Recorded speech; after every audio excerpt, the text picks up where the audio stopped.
بسم اللہ الرحمن الرحیم۔ کتاب راز زیارت کربلا۔ یہ کتاب مرجع اعلی جہان تشیع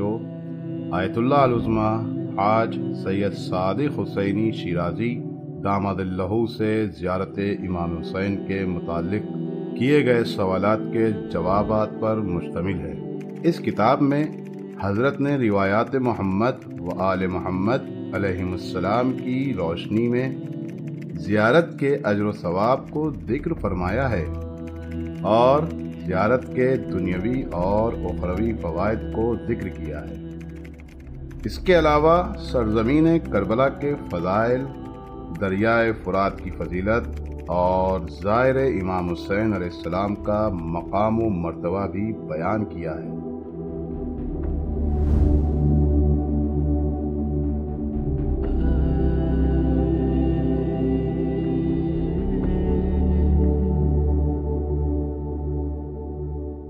اعوذ باللہ من الشیطان الرجیم، بسم اللہ الرحمن الرحیم۔ الحمد للہ رب العالمین، خالق السماوات والارضین، ربنا ورب الملائکۃ الصادقین، ثم الصلاۃ والسلام علی رسولہ المسدد و محمود الاحمد، سیدنا و مولانا ابی القاسم محمد و سید الشہداء والصالحین و علی آلہ الطیبین الطاہرین المعصومین و لعنۃ اللہ علی اعدائہم الملعونین۔ اما بعد، فقط قال امام صادق علیہ السلام فإنها زیارت الامام حسین علیہ السلام واجبۃ علی الرجال والنساء۔ اسرار زیارت کربلا کے عنوان سے ہماری سلسلہ وار یہ گفتگو جاری و ساری ہے، اور آپ ناظرین کی خدمت میں اس راز کو افشاں کرنے کی کوشش کر رہے ہیں کہ خداوند متعال نے جو امام حسین علیہ السلام کی زیارت کا اجر زائرین کے لیے رکھا ہے وہ کس قدر بلند اور عالی ہے، اور ایک زائر امام حسین علیہ السلام کو پروردگار کس مقام اور مرتبے تک دیکھنا چاہتا ہے۔ پچھلی سلسلہ وار گفتگو میں آپ کے سامنے یہ گوش و گزار کیا کہ امام حسین کی زیارت کرنے کے لیے صرف انسان نہیں، صرف جن نہیں، صرف ملائکہ نہیں، بہت ساری مخلوقات ہیں جو امام حسین کی زیارت کا اشتیاق رکھتی ہیں اور پروردگار سے ہمیشہ اجازت کی طلبگار رہتی ہیں، جس میں انبیاء بھی شامل ہیں، جس میں ملائکہ بھی شامل ہیں، جس میں جنات بھی شامل ہیں۔ آج آپ کی خدمت کرنا چاہتے ہیں کہ امام صادق علیہ السلام نے فرمایا کہ امام حسین علیہ السلام کی زیارت کے لیے 70,000 فرشتے روزانہ کی بنیاد پر آتے ہیں اور امام حسین علیہ السلام کی زیارت کرتے ہیں اور واپس چلے جاتے ہیں۔ پھر امام نے ایک دوسری روایت میں بیان کیا کہ جب امام حسین علیہ السلام کی شہادت ہوئی اور ملائکہ نے اس منظر کو دیکھا تو اس کے بعد پھر اللہ تعالیٰ نے 70,000 ملائکہ کی یہ ڈیوٹی لگا رکھی ہے کہ وہ غم گساری کے عالم میں بکھرے ہوئے اپنے لباس کے انداز میں، اور بعض میں لکھا ہے کہ مٹی جو ہے کربلا کی اپنے اوپر ڈالے ہوئے، پریشانی اور اضطراب کی کیفیت میں امام حسین علیہ السلام کی ذریعہ اقدس پر، امام حسین کے روضہ اقدس پر گریہ کرتے رہتے ہیں، اور اللہ نے انہیں حکم دیا ہے کہ قیامت تک کے لیے تمہارا اب یہ کام ہے کہ تم حسین پہ گریہ کرتے رہو گے، تم حسین کے اوپر نوحہ کنا رہو گے۔ تو یہ فرشتے بھی امام حسین علیہ السلام کی قبر مبارک کی زیارت پر رہتے ہیں۔ اس کے بعد بیان کیا امام فرماتے ہیں کہ امام کے روضہ اقدس پر ہزاروں ملائکہ ایسے ہیں کہ جو روزانہ کی بنیاد پر آ کے امام حسین کے حرم میں نمازیں پڑھتے ہیں، عبادت الہی انجام دیتے ہیں، اور جو زائرین امام حسین علیہ السلام کی زیارت سے دور دراز علاقوں سے سفر کرتے ہوئے جب پہنچتے ہیں اور امام حسین علیہ السلام کے حرم میں داخل ہوتے ہیں اور امام حسین کے حرم میں وقت گزارتے ہیں اور وہاں پہ عبادت کرتے ہیں، تو امام فرماتے ہیں ان ملائکہ کی ہوئی عبادت اللہ ان زائر امام حسین علیہ السلام کو عطا کرتا ہے۔ یہ ملائکہ اپنی عبادت زائرین امام حسین کو عطا کر دیتے ہیں، اور اگر میں یہ کہوں بجا ہوگا کہ یہ ملائکہ جانتے ہیں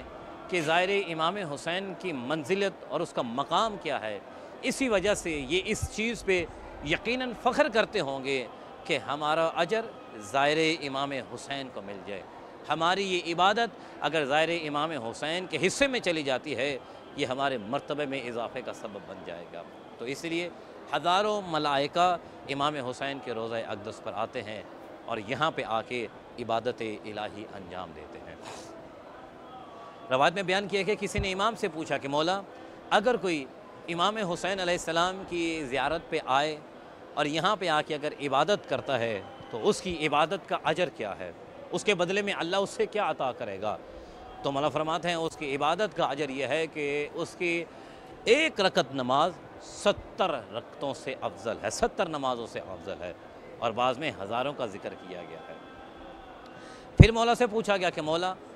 جو امام حسین علیہ السلام کی زیارت کرے اس کا اجر کیا ہے؟ کیونکہ ہمارا مقصد یہی ہے کہ ہم آپ کو آگاہ کریں کہ اسرار کربلا کیا ہیں، زیارت کے امام حسین کے چھپے ہوئے وہ راز کیا ہیں جو معصومین کی زبان سے ہم تک پہنچے ہیں۔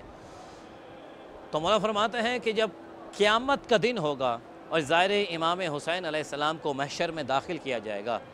تو اس ظاہر امام حسین کے وجود کو انوار الہی اپنے گھیرے میں لی ہوگی، اور جس طرف اس کی نظر جائے گی نور الہی کا احاطہ وہاں پہ ہوگا۔ پھر فرمایا کہ جب یہ آگے بڑھے گا تو مولا کائنات سامنے کھڑے ہوئے ہوں گے۔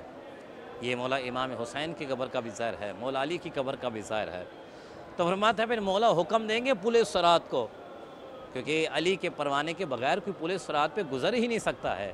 تو روایت میں ہے کہ پھر مولا اس پل صراط کو حکم دیں گے کہ اب تو نے اس کو پھسلنے نہیں دینا ہے، کیونکہ یہ روایت میں ہم تک باتیں پہنچی ہیں کہ جب پل صراط سے لوگ گزر رہے ہوں گے تو ان کے پاؤں سلپ ہوں گے، وہ پھسل کے جہنم میں گر رہے ہوں گے۔ تو مولا اس پل صراط کو حکم دیں گے کہ یہ ظاہر ابا عبداللہ ہے، یہ میرے بیٹے حسین کا ظاہر ہے، یہ میرا ظاہر ہے، اے پل صراط تو نے اس کو پھسلنے نہیں دینا ہے۔ دوسرا حکم جو مولا دیں گے، اور روایت میں ہے کہ مولا جہنم کی آگ حکم دیں گے، کیونکہ جب وہاں سے لوگ گزریں گے پل صراط سے تو جہنم کی آگ بھی نیچے سے بھڑکے گی اور ان کے قدموں کو جلائے گی، اور قدموں کے جلنے کی وجہ سے بھی بہت سارے لوگ جہنم میں گر جائیں گے۔ لیکن یہ ظاہر ابا عبداللہ ہے، یہ امام حسین کا ظاہر ہے، یہ امام حسین کا عاشق ہے، یہ امام حسین کا عزادار ہے۔ تو اس کے لیے مولا حکم دیں گے کہ اس کو آگ تو نے نہیں چھونا، یہ تجھ پہ حرام ہے، تو اسے نہیں چھوئے گی۔ یہ ظاہر بڑی آسانی سے پل صراط کو بھی کراس کرے گا۔ پھر مولا فرماتے ہیں اپنے ہاتھوں سے میں اسے حوض کوثر کا پانی پلاؤں گا اور اس کی پیاس بجھ جائے گی، اور پھر اسے جنت میں مقام مل جائے گا۔ اور میں نے عرض کیا تھا کہ روایات میں ہے کہ جنت میں سب سے پہلے داخل ہونے والوں میں یہ ظاہر امام حسین علیہ السلام ہوگا، جسے جنت میں سب سے پہلے داخل کیا جائے گا۔ یہ مقام، یہ مرتبہ ملے گا تو زیارت امام حسین علیہ السلام سے۔ اب ایسا نہیں ہے کہ جو زیارت پہ نہیں آ سکا اس کے لیے کوئی اجر نہیں ہے۔ میں نے پچھلی ایک ساتھ میں آپ کے سامنے بیان کیا تھا کہ مولا فرمایا اگر کوئی ارادہ بھی رکھتا ہے زیارت امام حسین علیہ السلام کا تو پروردگار اس کے ارادے کے بدلے میں بھی اسے اجر ادا کرے گا، کیونکہ جب آپ امام حسین علیہ السلام کی زیارت کا قصد کر چکے ہیں کہ میں نے جانا ہے، ابھی سفر نہیں کیا، ابھی سامان نہیں باندھا، ابھی راستے پہ نہیں آئے ہیں، ابھی منزل کی طرف گامزن نہیں ہوئے ہیں، لیکن ارادہ کر چکے ہیں میں ظاہر امام حسین بن رہا ہوں، تو پروردگار اس کے بدلے میں یہ کرے گا کہ آپ کے ساتھ فرشتوں کو مختص کر دے گا، اور وہ فرشتے آپ کے ساتھ رہتے ہوئے آپ کے لیے پروردگار کی بارگاہ میں استغفار بھی کریں گے اور آپ کے لیے پروردگار کی بارگاہ میں عبادت الہی بھی انجام دیتے رہیں گے۔ اللہم کل ولیک حجت ابن حسن۔